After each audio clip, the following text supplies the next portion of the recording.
नमस्कार दोस्तों, तो आपका स्वागत है आपके YouTube चैनल नॉलेज एक्सेलेरेटर में। तो हम आज आपके सामने जो क्लासेस लेके आए हैं वो लेके आए हैं मैथ की। तो आपको बहुत दिन से इंतज़ार था भाई मैथ की क्लासेस नहीं हो रही हैं, तो आज से हम जो मैथ की क्लास स्टार्ट होने वाली है। तो उसमें जो हमारा पहला टॉपिक है वो है हमारा लाभ और हानि। लाभ और हानि को जैसे आपको पता है प्रॉफिट एंड लॉस भी बोलते हैं। तो सबसे पहले हम जो बेसिक टर्मिनोलॉजी हैं about the profit, cost price, loss price जो भी है उसके बारे में पहले डिस्कस करते हैं कि इसकी बेसिक क्या फंडामेंटल्स हैं अबाउट द प्रॉफिट लॉस, तो उन्हें पढ़ेंगे। उसके बाद हम क्वेश्चन सॉल्व करेंगे। तो सबसे पहले चीज़ है हमारा विक्रय मूल्य। विक्रय मूल्य को हिंदी में विक्रय मूल्य बोलते हैं और इंग्लिश में बोलते हैं सेलिंग प्राइस। इसको शॉर्ट में अगर आगे जैसे जैसे क्वेश्चंस आगे करेंगे तो मैं आगे ये पूरा ना लिख के मैं आगे केवल सेलिंग प्राइस लिखूंगा। एसपी से डिनोट करते हैं सेलिंग प्राइस को। ऐसे ही क्रय मूल्य को कॉस्ट प्राइस जितने में हमने कोई सामान खरीदा कॉस्ट प्राइस बोलते हैं, तो इसे डिनोट करते हैं सीपी से। आगे है लाभ कि हमें कितने में कोई वस्तु खरीदी और कितने में बेची, उसके बाद हमें कितना लाभ हुआ। तो ये डिनोट करता है कि जितना भी हमारा जो सेलिंग प्राइस होगा वो हमारा कॉस्ट प्राइस से ज़्यादा अगर होता है तो हमें क्या होता है, लाभ मीन्स प्रॉफिट। निकालने का क्या फॉर्मूला होता है लाभ का, कि जितने में हमने कोई खरीदी और जितने में कोई बेची, उनका जो डिफरेंस फाइंड आउट करते हैं उससे हम प्रॉफिट निकालते हैं, लाभ निकालते हैं। ऐसी आती है हानि को लॉस बोलते हैं। अगर cost price is greater than the selling price है कि कोई सामान हमने खरीदा और बेचा, तो उनमें अगर हमने बेचने की वैल्यू ज़्यादा है और खरीदने की कम है, उनका जो डिफरेंस है उससे हम निकालते हैं हमारे लॉस या हानि को। अब आगे आती है प्रॉफिट परसेंटेज। प्रॉफिट परसेंटेज जो फाइंड आउट करते हैं, जितना भी प्रॉफिट होता है लॉस होता है, सारे के सारे जो चीज़ें कैलकुलेट होती हैं वो कॉस्ट प्राइस पे होती हैं। कॉस्ट प्राइस मीन्स तुम्हारा विक्रय मूल्य। क्रय मूल्य पे सारी कैलकुलेशन होती हैं, प्रॉफिट होता है लॉस होता है। तो प्रॉफिट परसेंटेज फाइंड आउट करने के लिए जितना प्रॉफिट हुआ यहाँ से इनका जो डिफरेंस है वो यहाँ पे रखते हैं, मल्टीप्लाई 100 अपॉन में कॉस्ट प्राइस मीन्स क्रय मूल्य। तो इससे हम प्रॉफिट परसेंटेज को फाइंड आउट कर सकते हैं। मीन्स हमें दिया हुआ है सेलिंग प्राइस दिया हुआ है, कॉस्ट प्राइस दिया हुआ है, उनका डिफरेंस फाइंड आउट करके हमारा प्रॉफिट हो जाएगा। प्रॉफिट यहाँ पे रख के मल्टीप्लाई बाई 100 और अपॉन में जितना हमने कोई वैल्यू जो उसकी कॉस्ट प्राइस है, कॉस्ट प्राइस बटे में रखेंगे, उससे हमारी प्रॉफिट परसेंटेज फाइंड आउट हो जाएगी।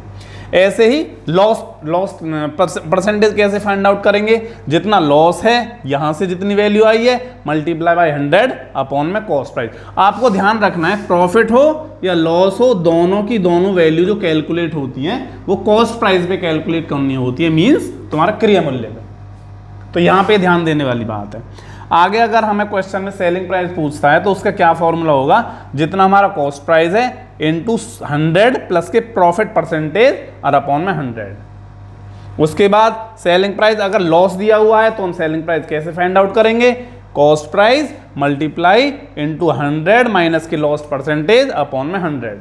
अगर प्रॉफिट दे रखा है तो हमें सेलिंग प्राइस ऐसे फाइंड आउट करना है, अगर लॉस दे रखा है तो सेलिंग प्राइस ऐसे फाइंड आउट करना है। सेम आते हैं हम कॉस्ट प्राइस पे।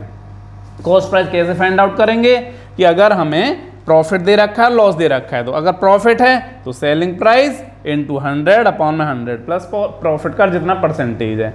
ऐसे अगर लॉस परसेंटेज दे रखा है तो कॉस्ट प्राइस कैसे फाइंड आउट करेंगे, सेलिंग प्राइस इनटू 100 अपॉन में 100 माइनस के लॉस जितना परसेंटेज होता है। तो ये सारे के सारे हमारे बेसिक फंडामेंटल्स हैं about the profit and loss.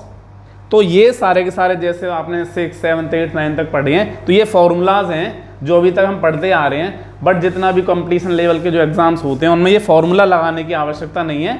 इसमें शॉर्ट जो ट्रैक है हम कैसे कैसे जो हम आगे चलेंगे तो क्वेश्चन के हेल्प से फाइंड आउट करेंगे। तो अभी जैसे हमने बेसिक फंडामेंटल्स पढ़े हैं प्रॉफिट एंड लॉस के, तो उसके बेस पे मैंने 2 क्वेश्चन लिखे हैं। तो पहला क्वेश्चन है, एक दुकानदार किसी वस्तु को 20% लाभ पर बेचता है। यदि उस वस्तु का विक्रय मूल्य सेलिंग प्राइस 480 रुपये है तो क्रय मूल्य ज्ञात करो। मीन्स सेलिंग प्राइस दे रखा है 480 रुपये और क्रय मूल्य दैट इज कॉस्ट प्राइस हमें फाइंड आउट करना है। ये हमारे ऑप्शंस हैं। ऑप्शन नंबर 1 ए 400, बी का 600, सी 480 एंड डी 360। तो हम जैसे सॉल्व करते हैं, अब हमें दे रखा, हमें पता है किसी वस्तु को 20% लाभ मीन्स लाभ percent means profit percentage is equal to 20%, ये दे रखा है।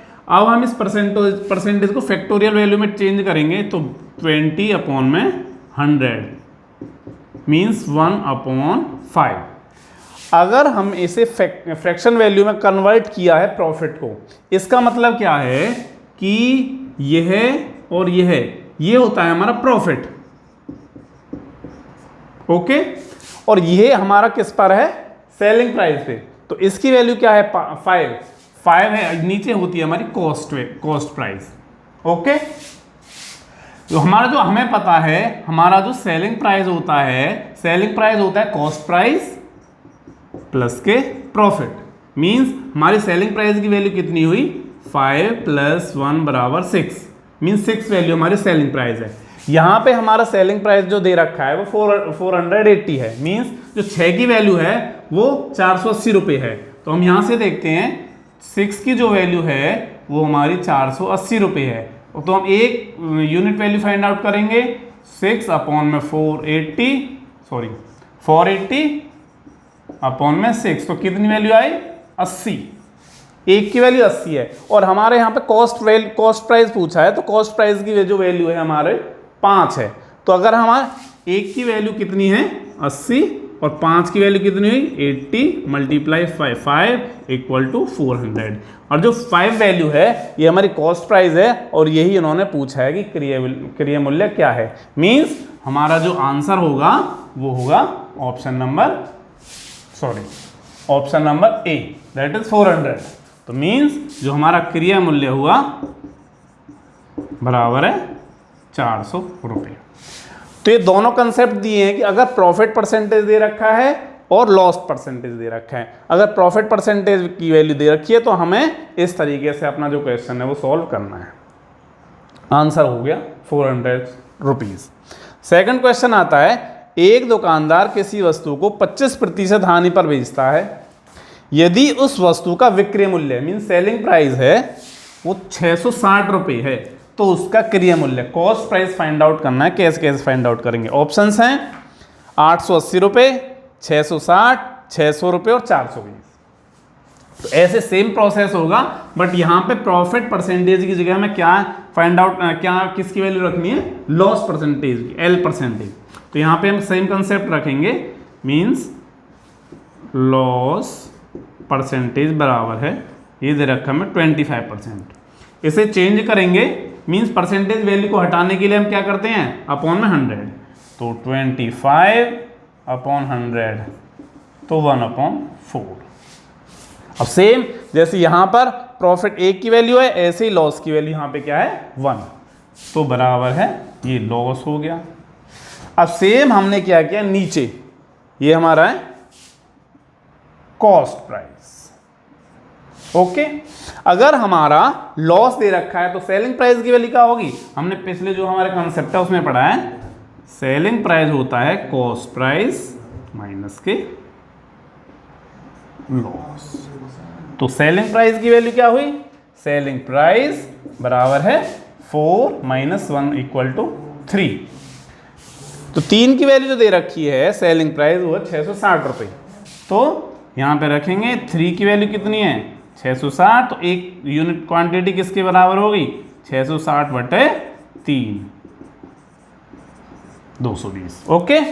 अगर एक की वैल्यू 220 है, हमें फाइंड आउट करना है क्रय मूल्य। तो क्रय मूल्य क्या है, क्रय मूल्य की वैल्यू 4 है, तो क्रय मूल्य एक की वैल्यू 220, तो 4 की वैल्यू कितनी आई, 220 × 4, तो ये कितना हो गया 880, जो हमारा ऑप्शन नंबर ए है। मीन्स जो हमारा क्रय मूल्य हुआ वो बराबर हो गया 880 रुपये। तो इस हिसाब से हमने 2 कंसेप्ट देखे हैं, जो परसेंटेज है प्रॉफिट का और यहाँ पे परसेंटेज है लॉस का। तो यही कंसेप्ट लगाना है और आगे सॉल्व करते रहना है। तो आगे हम और कंसेप्ट जो भी हमारे अगले कंसेप्ट लाएंगे, और कल हम मिलते हैं नई वीडियो के साथ। Thank you.